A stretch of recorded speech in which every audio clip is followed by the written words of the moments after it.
lift itera inda ako ni akantu kera mama yajyaga akoresha kugira ngo atugire inama tudapfa kugendana n'uwo tubonye wese. Kuba umuntu aguhaye ntibivuze ko aguhanye umutima mwiza. Gutanga kose ntabwo kuvuze ko ari ikintu cyiza, kandi buri gihe cyose utanga ntabwo utanga kubera ko ufite umutima mwiza. Uyu munsi tugiye gusobanukirwa uburyo butandukanye bwo gutanga, impamvu dutanga n'impamvu duhabwa. Ni cya gitabo cyacu Money on Your Mind, imico yacu, uburyo twitwara ku mafaranga n'icyaremye umubano wacu n'amafaranga.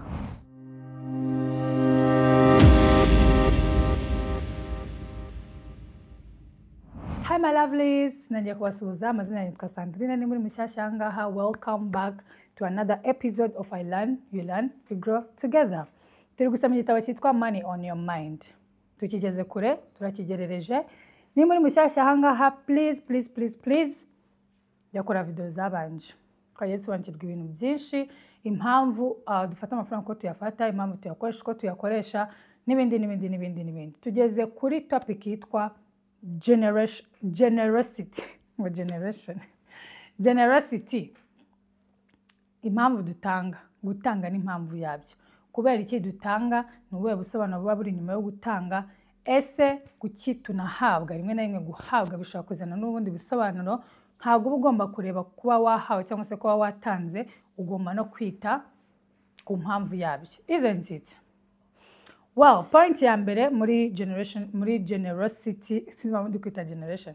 Muri generosity topic ni igihe utanze kubera ko wumva ububabare mugenzi wawe ari gucamo. To feel for others or fear for others. Nabangusha ko umuntu ari muri situation warayinyuzemo mbere, uzi uko kwicwa n'inzara bigenda, uzi uko bibabaza, uzi wenda uburyo kubura amafaranga yo kwishyura kwa muganga bibabaza, ukamuha kubera ko you feel for them. Situation barimo wayibayemo urayizi, ukamuhereza kubera ko mu kiganiro bavuga ngo umurumirirwa, uri kumva nyine agahinda arimo gucamo. Isn't it? Iyo sinye yo guhabwa, yo gutanga gutyo nta kintu bitwaye, kuko turi abantu, dufite imitima, turafiringa, tunyura mu bintu bitandukanye. Gufasha umuntu nta kintu kimwe biba bitwaye. Okay? Ingingo ya kabiri mu gutanga, hari igihe umuntu atanga kubera ko atekereza ko me and gift equals enough. Kuba ujyanye ikintu cyo kiguha agaciro. Mfite umushuti wanjye ujya ukunda kuza kunsura, ariko igihe cyose yaje kunsura anzanira ibintu byinshi cyane. Ku buryo byaheze aho nkabinera impungenge, ndamubise kuki ukunda kunzanira ibintu byinshi cyane, kandi anzanira ibintu byinshi pe, ku buryo rimwe na rimwe numva yigomwe cyane cyangwa se binarenze ubushobozi bwe. Havuga uyu mwana kuki ataraza kunsura, nta kintu afite. Bintera impungenge, bituma muganiriza, kuko navugaga nti wawe nenda muri watekereza ko nta kintu ashyiriye umuntu, wenda umuntu ari bubone ko nta gaciro afite. Ahantu baba bameze gutyo bitewe n'ibintu runaka, bitewe n'uburyo bakujijwemo, bitewe na self esteem yabo, icyizere bigirira mu buzima bwabo. Akumva igihe cyose atajyanye amafaranga nta kintu bari bumufashe, ntabwo bamubonamo agaciro. Natajyana impano ntabwo bari bumubonemo agaciro. Nagiye mbivuga muri topic ya mbere twavuzeho muri kino gitabo, how our past experience influence our relationship with money. Uko hahise hacu, uko twakuze n'abadukujije barema umubano wacu n'amafaranga. So mu gihe umuntu atanga cyangwa se umuntu akuzaniye ibintu, ujye wibaza uti se kuki ikintu akinzaniye. Nawe utanga wibaza uti se kuki ngitanze. Se ni self esteem iri hasi ku buryo ntekereza nintajyana gift ntabwo yo mu agaciro, ariko ntabwo ari byo. Umuntu agwa agaciro ukomeze kubujo byonyine n'ikintu cy'agaciro. Uri inshuti yanjye, ndagukunda, wasaba service nta kintu utanze kandi ukayihabwa, it is totally fine. So ntabwo ari ngombwa kugira cyose witwaza ikintu. Be conscious about it. Nabivuze ko muri kino gitabo ntabwo ndi kubigisha uko dukora amafaranga. Video zo gukora amafaranga nazo zirahari, narazikoze, ushaka ukazireba. Ndi kubigisha nanjye niga. Turi kwiga uburyo dukoresha amafaranga kugira ngo yasohore ariko usobanukiwe the feelings cyangwa se ibyiyumviro biri inyuma y'iyo action ukoze. Okay? Ingingo ikurikiraho ni ugutanga kubera ko ari imyumvire twiremyemo. Hari abantu batekereza ko bafite imyumvire ibari mu mutwe, imitungo nta kimaze, amafaranga nta kimaze, cyambere n'urukundo, cyambere nuko abantu baba muri inshuti, kuko wiremyemo kumva ko nta kintu amafaranga amaze. Ibyo bintu birahari. Icyambere ni amahoro, cyambere nuko ndyama ngasinzira, cyambere nuko ari inshuti yanjye. ukumva amafaranga ugomba kuyatagaguza uko ushatse, ugomba kuyahereza abantu uko ushatse, ariko ntabwo ari byo. Ukeneye savings, ukeneye kwizigamira, ukeneye gushora, ukeneye n'ibindi bintu byinshi nawe ubwawe ukeneye kugira icyo wimarira. Mind you, ntabwo ndi kuvuga gutanga bino bisanzwe, ndi kuvuga gutanga bimwe bihinduka self sabotage, bimwe biteje impungenge. Ntabwo ari gutanga, twese turatanga sinomo. Ndi kuvuga bino byo gutanga ku buryo biteza ikibazo, ukahora wisanga muri iyo ngeso igihe cyose ariko utazi ikintu kibigutera. So ni ngombwa ko usobanukirwa impamvu utanga. Narabivuze ko ibintu nk'amadini, Bibiliya, imico, aho twakuriye byose bishobora gushepinga uburyo utangamo. Ko wenda Bibiliya ivuga ngo biragoye ko umutunzi yakwinjira mu ijuru, cyangwa se gutanga biruta guhabwa, ukisanga uri umuntu uhora utanga. So gutanga kubera ko ari imyumvire wishyizemo, it has to stop. Okay? Ingingo ikurikiyeho ni ugutanga kuko wumva ko wowe udakwiriye ibyiza.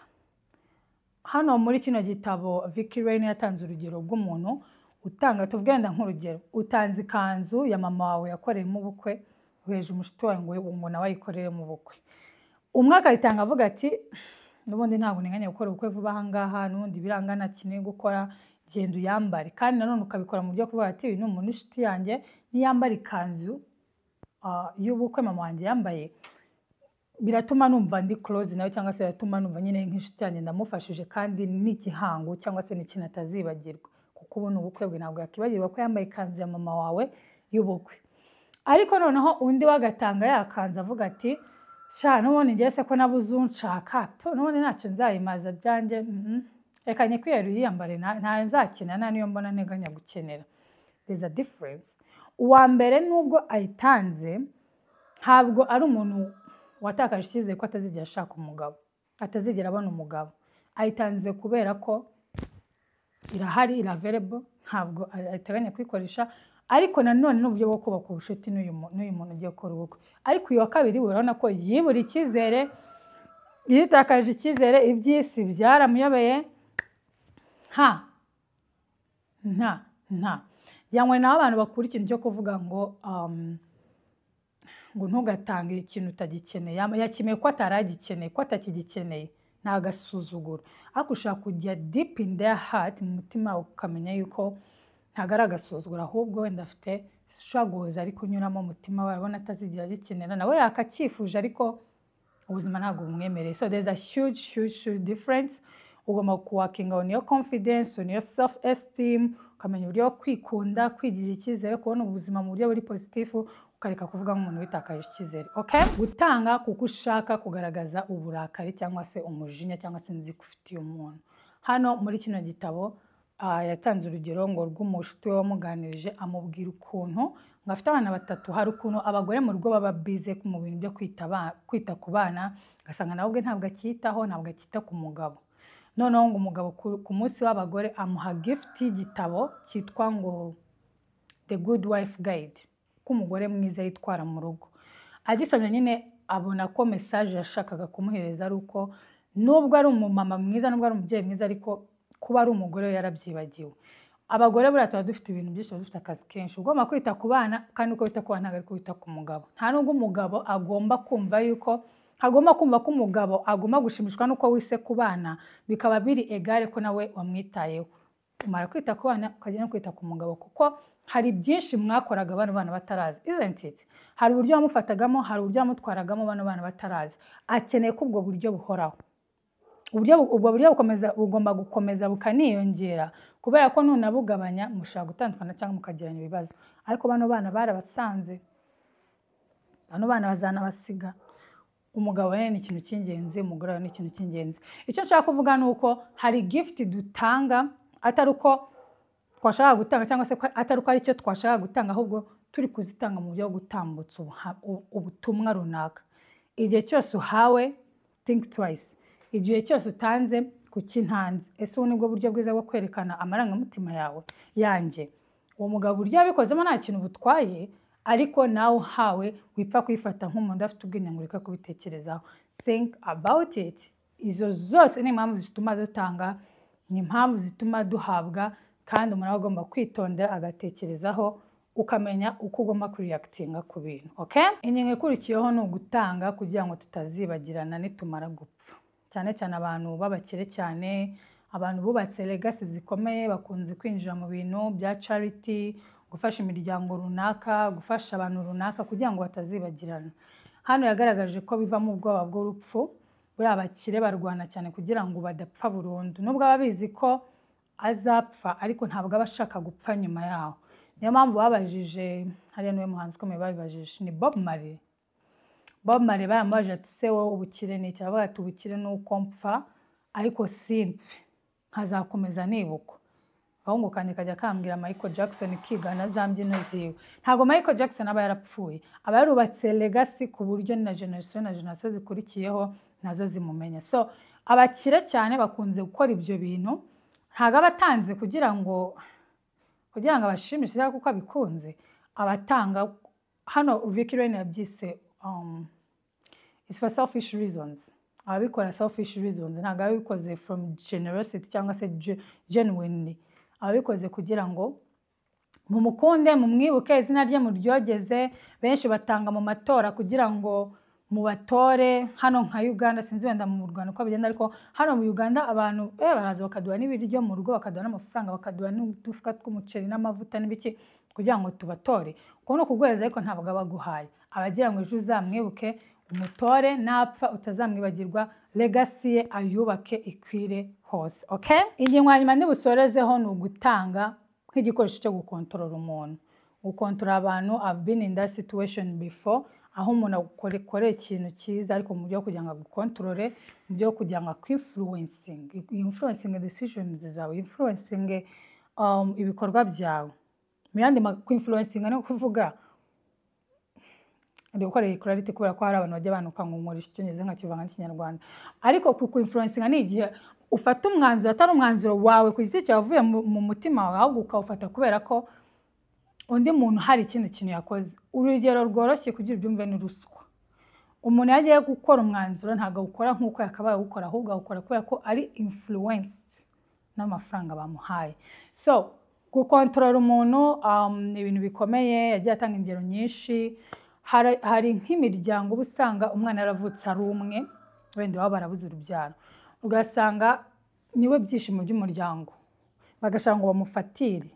Nubwo buhamya buri muri iki gitabo bw'uwo muntu atanze ubwo buhamya.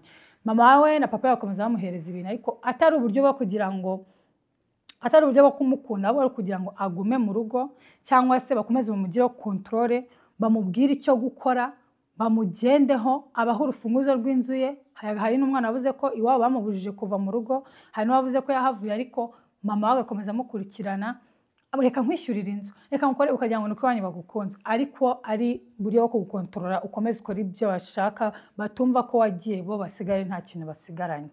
Ikintu cyo ni ikibazo. Yagaragaje n'urugero rw'umu father in law nka sobukwe kuza akabafasha, wenda mwabyaye akagura umwana ibintu, akishyura ibitaro, ariko hari mu buryo bwo kugira ngo uwo mwuzukuru akomeze amugireho imbaraga, uwo mwuzukuru akomeze ajya afata imyanzuro y'uwo mwana. Mukaba muri ababyeyi be ariko nta mbaraga mufite. Sobukwe cyangwa nyakobukwe akaba ari ufite imbaraga z'ibintu byose kubera ko ari we bishyura ibintu byose. So you need to be very careful. Uba ufite gutekereza ku mpamvu uri gutanga, ugatekereza ku mpamvu uri guhabwa, ukajya wafata imyanzuro mizima. Kino gitabo ikintu kitwigisha ni ugusobanukirwa neza impamvu dukora ibyo dukora ku mafaranga, kugira ngo ubashe kubitekerezaho kabiri gatatu, ufate umwanzuro uhuye na roho yawe, uhuye n'umutima wawe, atari ugupfa gukora ibintu hubu wisanga mu mamanka igihe cyose, wisanga muri losses, wisanga mu bishukanyo by'amafaranga utazi ikibigutera. Take time, think. Tekereza mu mutima wawe, tekereza mu mutwe wawe, kuki nkora ibyo nkora, kuki amafaranga nyafata gutya, kuki nyakoresha uko nyakoresha. Okay? Thank you so much. Nimba ibintu mvuga bigufasha, please subscribe. Ushaka kutubaza muri comment anything, kandi n'ubutaha nzagaruka nzanye indi topic. Yewe topic izakurikiraho ni ihera money and couples. Yeah, I'm excited about that. Amafaranga n'amafamiye na couple, uko amafaranga influencing umubano wacu, mariage zacu, impamvu abantu batandukana kubera amafaranga, n'utubanga tuba mu bashakanye tw'amafaranga. Thank you so much guys. Bye.